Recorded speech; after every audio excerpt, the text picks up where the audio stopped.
Assalamualaikum and a very good day to everyone watching. My name is Hafiz bin Isyraf, and in this video I'll be explaining the recognition prime decision model, a decision-making model that explains how people uses their experience and intuition to make quick and effective choices. So, before diving into the model itself, let me first provide some background information about the model and the man who developed it. The recognition prime decision-making model, also known as the RPD model, was developed by Dr. Gary Klein, a cognitive psychologist back in 1985. He developed this model after observing how professionals such as firefighters, paramedics, and technicians make quick yet effective decisions under high-pressure situations.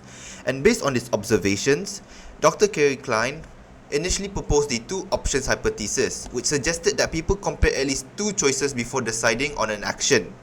However, further observations revealed that experienced professionals such as firefighters don't consider options when making a decision, but often made fast and accurate decisions based on pattern recognition and experience instead. This finding has led to the development of the RPD model. Now that we understand how and why the model was developed, let's move on to what the model actually is and how it works in real-life decision making. So, what exactly is the RPD model? The RPD model is a decision-making model that focuses on using past experiences and pattern recognition to make fast and effective decisions in complex environments and stressful situations.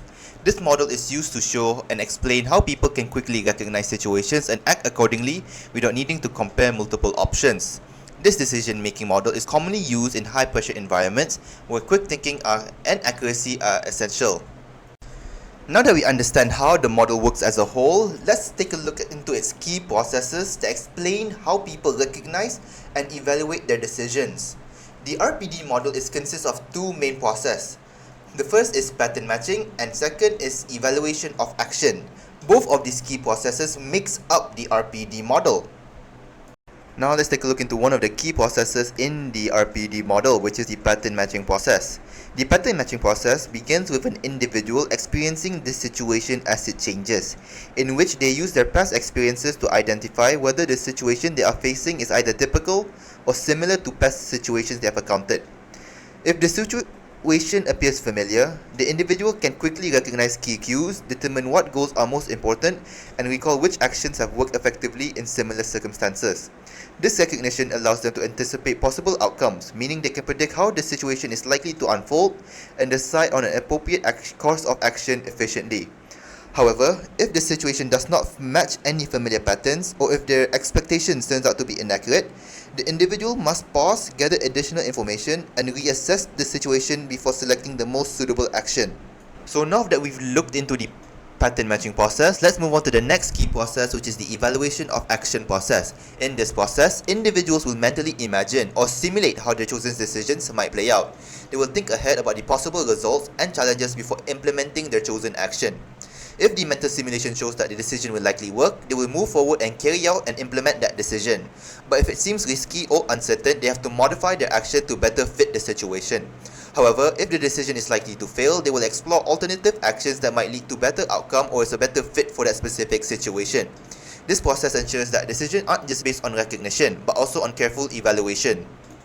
Now that we've covered the two key processes of the RPD model, we can see how they both can work together in the overall decision-making process. Combining these two key processes form a continuous cycle in which individuals recognize the situations, assess their actions, and make quick, effective decisions under pressure. Now that we've discussed the key processes of the RPD model, let's take a look at two examples of firefighters, one experienced and one inexperienced, to see how experience shapes decision making.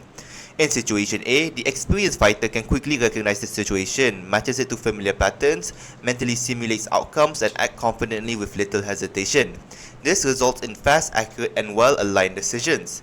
In situation B, the inexperienced firefighter struggles to identify key cues, can't relate the situation to anything familiar, and finds it harder to predict consequences. Their decision-making is slower, less certain, and more prone to mistakes. These examples highlight the RPD model's core idea. Experience allows for faster, more confident and effective decisions, while inexperience requires careful step-by-step thinking. In conclusion, the recognition prime decision model shows how experience and pattern recognition allows individuals to make quick, effective decisions under pressure. It demonstrates that decision making often depends on recognizing familiar situations and choosing actions that have worked in the past. Thank you for watching, and that's all from me.